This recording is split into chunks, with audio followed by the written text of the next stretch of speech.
നമ്മുടെ ഈ ദിവസത്തെ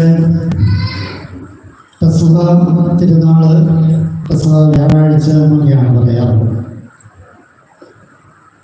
പാസ്കൽ എന്ന് പറയുന്ന പദത്തിൻ്റെ മലയാളീകരിച്ച രൂപമാണ് പെസഹ. ആ വാക്കിൻ്റെ അർത്ഥം നമ്മൾ ഒന്നാമത്തെ വായനയിൽ വായിച്ചു കേട്ടതുപോലെ കടന്നുപോക്കാണ്. പഴയ നിയമത്തിലെ കടന്നുപോക്കും പുതിയ നിയമത്തിലെ കടന്നുപോക്കും ഒരുമിച്ച് ഓർക്കുന്ന ദിവസമാണ് പെസഹ. പഴയ നിയമത്തില് ഇസ്രായേൽ ജനം ഈജിപ്തിന്റെ അടിമത്തത്തിൽ നിന്ന് അവർക്ക് വാഗ്ദത്തം ചെയ്ത ഭൗതിക പറുദീസയിലേക്ക് ഉള്ള യാത്ര, പാലും തേനും ഒഴുകുന്ന ഭൗതിക പറുദീസയിലേക്കുള്ള യാത്രയുടെ കടന്നുപോക്കില് സംഭവിച്ച കടന്നുപോക്കുകളുടെ ഒക്കെ ഓർമ്മയാണ് പഴയ നിയമത്തിലെ പെസഹ. പുതിയ നിയമത്തിലേക്ക് വരുമ്പോൾ പാപത്തിന്റെ അടിമത്തത്തിൽ ജീവിക്കുന്ന മനുഷ്യന് സ്വർഗത്തിന്റെ പറുദീസയിലേക്കുള്ള വഴിയൊരുക്കിയ കടന്നുപോക്കിന്റെ ഓർമ്മയാണ്. ആ കടന്നുപോക്കില് കർത്താവ് തന്നെയാണ് ആദ്യം കടന്നുപോകുന്നത്. അവൻ ഈ ഭൂമിയിൽ നിന്ന് കരയറ്റപ്പെട്ടതിൻ്റെ അല്ലെങ്കിൽ കടന്നുപോയതിൻ്റെ ഞാൻ നിങ്ങളൊക്കെ കടന്നു പോകേണ്ടവരാണ് എന്ന് ഓർമ്മപ്പെടുത്തലിൻ്റെ ആഘോഷമാണ് പെസഹ എന്ന സാരം. ഇംഗ്ലീഷില് ഇതിനെ എന്താ പറയുന്നതെന്നറിയോ? മുണ്ടി ടെസ്റ്റ് എന്ന് പറയുന്നു. മോണ്ടു സോനു എന്ന് പറയുന്ന ഗ്രീക്ക് വാക്ക്, മോണ്ടു സോനു എന്ന് വെച്ച ഗ്രീക്ക് വാക്കിന്റെ അർത്ഥം ഇതാണ്: പുതിയ കൽപ്പന. മലയാളത്തിൽ അതിന്റെ പ്രത്യേകത ചെയ്യും, പുതിയ കൽപ്പന. എന്താണ് ഈ മോണ്ടി ടെസ്റ്റ് എന്നതുകൊണ്ട് ഇംഗ്ലീഷിൽ അർത്ഥമാക്കുന്നത് എന്ന് ചോദിച്ചാൽ, പുതിയ കൽപ്പന നമുക്ക് നൽകിയ ദിവസമാണ്. നമ്മൾ സുവിശേഷങ്ങളിലൂടെ കണ്ണോടിക്കുമ്പോൾ സമാന്തര സുവിശേഷങ്ങൾ എന്ന് വെച്ചാൽ മത്തായി, മാർക്കോസ്, ലൂക്കാ, ഈ സമാന്തര സുവിശേഷങ്ങളിൽ ഒടുവിലത്തെ അത്താഴത്തിന്, പ്രത്യേകിച്ച് കുദാശ സ്ഥാപനത്തിനൊക്കെ വേണ്ടത്ര അല്ലെങ്കിൽ അതിൽ കൂടുതൽ പ്രാധാന്യം കൊടുക്കുമ്പോൾ യോഹന്നാൻ ശ്ലീഹയുടെ സുവിശേഷത്തില് അതിന് പ്രാധാന്യം കൊടുക്കുന്നില്ല അല്ല, അതിനേക്കാൾ കൂടുതലായി ഈ ഒരു കാലുകഴുകലിൻ്റെ ഒരു വലിയ ദൗത്യം ഏൽപ്പിക്കുകയും. നമുക്കറിയാം, യോഹന്നാൻ ശ്ലീഹ വക്ഷസ്സിൽ ചാരി കിടന്നുകൊണ്ട് കർത്താവിൻ്റെ സ്പന്ദനങ്ങളെ കൂടുതൽ അറിഞ്ഞവനാണ്. അതുകൊണ്ട് തന്നെ ബലിയല്ല കരുണയാണ് ഞാൻ ആഗ്രഹിക്കുന്നത് എന്നതിൻ്റെ അർത്ഥം മറ്റാരേക്കാൾ കൂടുതൽ യോഹന്നാന് മനസ്സിലായിട്ടുണ്ട്. അതുകൊണ്ടാണ് ബലിക്ക് പ്രാധാന്യം കൊടുത്തതിനോടൊപ്പം തന്നെ ചേർത്ത് വെച്ചിട്ട് ഈ ശുശ്രൂഷയുടെ കരുണയുടെ മഹാത്മ്യത്തെ കുറിച്ച് അവൻ പറഞ്ഞു. നിങ്ങളിൽ വലിയവരാരായിരിക്കണം എന്നുള്ള, തങ്ങളിൽ വലിയവരാരായിരിക്കണം എന്നുള്ള തർക്കവിതർക്കങ്ങളുടെ അവസാനമാണ് ഈ ഒടുവിലത്തെ അത്താഴം എന്ന് നമുക്ക് പറയാം. ഈ തർക്കവിതർക്കങ്ങളിലെ ഉത്തരമിതാണ് എന്ന് തിരിച്ചറിഞ്ഞവനാണ് യോഹന്നാൻ. അതുകൊണ്ടാണ് സമൂഹത്തിന്റെ മുഖ്യധാരയിൽ നിന്ന് മാറ്റപ്പെട്ടവരെയൊക്കെ, മതജീവിതത്തിൽ നിന്ന് മാറ്റപ്പെട്ടവരെയൊക്കെ, ദേവാലയത്തിലേക്ക് അടുപ്പിക്കാതിരുന്നവരെയൊക്കെ പാപികളും വേശ്യകളും ചുങ്കക്കാരെയും ഒക്കെ ഈ മതജീവിതത്തിൽ നിന്ന് മാറ്റി നിർത്തിയ പശ്ചാത്തലത്തില് അവരെയൊക്കെ കൂടെ നിർത്തിയ കർത്താവ് ഒരു കൂട്ടരോട് മാത്രം പറഞ്ഞു, നീ പോരും. ആരോടാ? നിനക്ക് ആരോടെങ്കിലും വിരോധമുണ്ടെങ്കിൽ, വിദ്വേഷമുണ്ടെങ്കിൽ നീ ബലിവസ്തു അവിടെ വെച്ചിട്ട് പോയി രമ്യതപ്പെട്ടിട്ട് വന്ന് വിലയിരുത്തുക.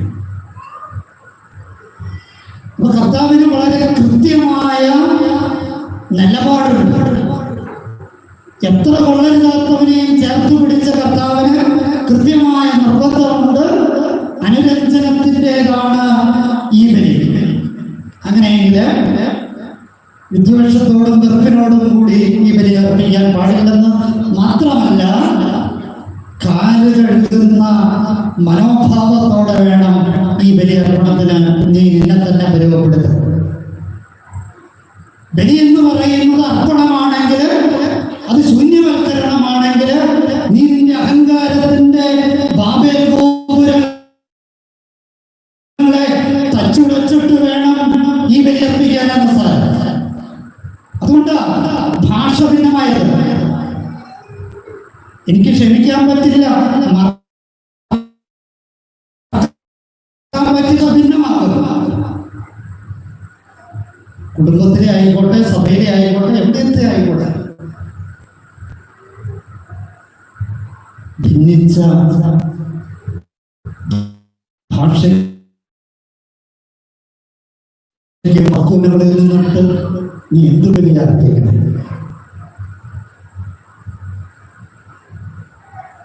ഇവിടെ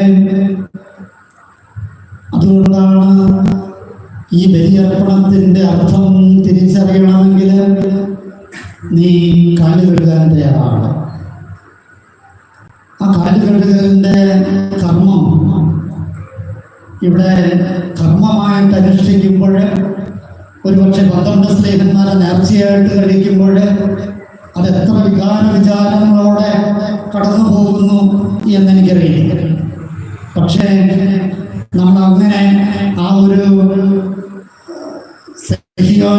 ഊട്ടുശാലയിൽ തമ്പുരാൻ കാല് കഴുകുമ്പോൾ കടന്നുപോയ ഹൃദയവികാര വിചാരങ്ങൾ അല്പസ്വല്പമെങ്കിലും ഒക്കെ ഒന്ന് പെറുക്കിയെടുക്കുന്നത് നല്ലത്. ശെമയാന്റെ അടുത്തേക്ക് കാല് കഴുകാൻ ചെന്നപ്പോ ശെമയാന്റെ അഹങ്കാരം കൊണ്ട് ശെമയാൻ പറഞ്ഞു, പത്രോസ് പറഞ്ഞു, എന്റെ കാല് കഴുകാൻ ഞാൻ സമ്മതിയില്ലായിരുന്നു. എന്താ കർത്താവ് പറഞ്ഞത്? നീ നിന്റെ കാല് കഴുകാൻ എന്നെ അനുവദിച്ചില്ല എങ്കിൽ നിനക്ക് എന്നോട് ബന്ധവുമില്ല. ഈ കാലുമായിട്ട് ബന്ധപ്പെട്ട് ഒരുപാട് അപചയങ്ങളിലൂടെ കടന്നു പോകുന്ന ഈ ഉത്തരാധുനിക കാലഘട്ടത്തില് കാലുമാറ്റവും കാലുപിടുത്തവും ഇടംകാല് വയ്ക്കലും കുതികാല് വെട്ടലും ഒക്കെ നടക്കുന്ന ഒരു കാലിന്റെ പരമ്പരകൾക്കുള്ളില് കാലന്റെ കാലത്ത് ഈ കർത്താവിന്റെ കാര്യമൊന്ന് മനസ്സിലാക്കുന്നത് നല്ലതാണ്. നമ്മളൊക്കെ ബന്ധത്തിനെടുക്കുന്ന മാനദണ്ഡം എന്താ? പഴയതുപോലെ സ്നേഹമില്ല, പഴയതുപോലെയുള്ള പരിഗണനയില്ല, പഴയതുപോലെ എന്നെ കേൾക്കണില്ല, എന്നെ പരിഗണിക്കണില്ല, എന്നെ ചിരിച്ചു കാണിക്കണില്ല, മുഖം വീർപ്പിച്ച് നടക്കുന്നു, ഇങ്ങോട്ടൊന്നും കിട്ടുന്നില്ല എന്നതിന്റെ പേരിലാണ് ബാന്ധവങ്ങൾക്ക് നമ്മൾ പുനരാഖ്യാനം ചെയ്തുകൊണ്ടിരിക്കുന്നത്. ഇങ്ങോട്ടൊന്നും കിട്ടുന്നില്ല. ഇങ്ങോട്ട് കിട്ടുന്നതല്ല ബന്ധത്തിന്റെ അടിത്തറ എന്ന് പൊന്നു തമ്പുരാൻ ഈ കാലഘട്ടത്തിലൂടെ നമ്മളോട് പറഞ്ഞു വരികയാണ്.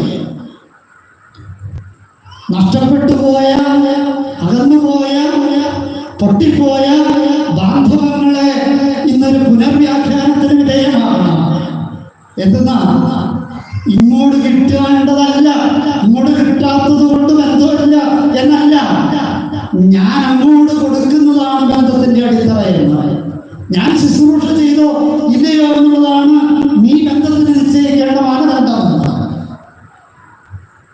അവളിങ്ങോട്ട് തന്നോ എന്നുള്ളതല്ല ബന്ധത്തിന്റെ മാനദണ്ഡം, മറിച്ച് ഞാൻ അങ്ങോട്ട് കൊടുത്തോ എന്നുള്ളതാണ് ബന്ധത്തിന്റെ മാനദണ്ഡമാക്കി നിശ്ചയിക്കേണ്ടത്. പറ്റുമോ? ഇതൊരു വെല്ലുവിളിയാണ്, ഇതൊരു വെല്ലുവിളി. ആ കാലഘട്ടത്തില് അത് പത്രോസിന് ശരിക്കും മനസ്സിലായി, യോഹന്നാനും മനസ്സിലായി. പക്ഷേ ഈ കാലുകളിലിന്റെ അർത്ഥം കിട്ടുന്നതല്ല കൊടുക്കുന്നതാണ് ബന്ധത്തിന്റെ അടിത്തറ എന്ന് പറഞ്ഞു വെക്കുന്ന കർത്താവിന്റെ കാലുപിടുത്തത്തിന്റെ കാൽപിടുത്തമുള്ള പരിപാടിയാണ്. കർത്താവിന് കാലുകൊടുത്തില്ല, കാലുകളിൽ ഈ കാലുകളിലെ അന്തസ്സത്ത ഉൾക്കൊള്ളാൻ പറ്റാത്തത് കൊണ്ടായിരുന്നു വിശുദ്ധ കുർബാന സ്വീകരിച്ച യൂദാസ് പോയി തമ്പുരാനെ കൊടുത്തു. നമുക്ക് വെറുതെ മനസ്സിലാവണില്ല. ഈ മനസ്സിലാകാത്തത് കൊണ്ടാണ് പലതിൻ്റെയും പ്രശ്നം. ഇന്നത്തെ നമ്മുടെ മൂന്നാമത്തെ വായനയില് വളരെ ലേഖനത്തിൽ നമ്മൾ വായിച്ചു കേട്ടു, അയോഗ്യതയോടുകൂടി ഈ അപ്പം ഭക്ഷിക്കുകയും ഈ പാനപാത്രത്തിൽ നിന്ന് കുടിക്കുകയും ചെയ്തതിനാൽ നിങ്ങളിൽ പലരും രോഗികളായിരിക്കും. ലോകത്തിന് ഡോക്ടർമാരോട് നമുക്ക് കഥയിലാണ് സാധനം. ആ രോഗം ശരീരത്തിൻ്റെത് മാത്രമല്ല, മനസ്സിൻ്റെയും ആത്മാവിൻ്റെയും കൂടിയാണെന്ന് തിരിച്ചറിയാനുള്ള ബോധം നമുക്കുണ്ടാകണം. അയോഗ്യതയോടുകൂടി ഈ അപ്പം ഭക്ഷിക്കുകയും ഈ പാനപാത്രത്തിൽ നിന്ന് നിങ്ങൾ കുടിക്കുകയും ചെയ്തതിനാൽ നിങ്ങൾ രോഗികളായിത്തീരും. യൂദാസിന്റെ രോഗം അവസാനിച്ചത് ഒരു കഷ്ണം കയറയിലാണ് എന്ന് നമുക്കറിയാം, ഉത്സവന്റെ പറമ്പിലാണ് എന്ന് നമുക്കറിയാം, ഏതെങ്കിലുമൊക്കെ പറമ്പിൽ. ഒരു ജീവിതം കൊടുക്കുമ്പോൾ അതിന് ചത്ത യൂദാസിന്റെ അന്ത്യമാകുമോ അതോ മരിച്ച വിശുദ്ധരുടെ അന്ത്യമായിരിക്കുമോ? നമ്മുടെ യോഗ്യതയോടുകൂടി, അനുരഞ്ജനത്തോടുകൂടി, ശുശ്രൂഷ മനോഭാവത്തോടുകൂടി, പരിപൂർണ സമർപ്പണ ബോധത്തോടുകൂടി തമ്പുരാനെ വിശുദ്ധ കുർബാനയെ സമീപിക്കാനുള്ള കൃപ നൽകണമേ എന്ന് ചങ്കുരുകി പ്രാർത്ഥിച്ചുകൊണ്ട് പിതാവിൻ്റെയും പുത്രൻ്റെയും പരിശുദ്ധാത്മാവിൻ്റെയും നാമത്തിൽ ആമേൻ.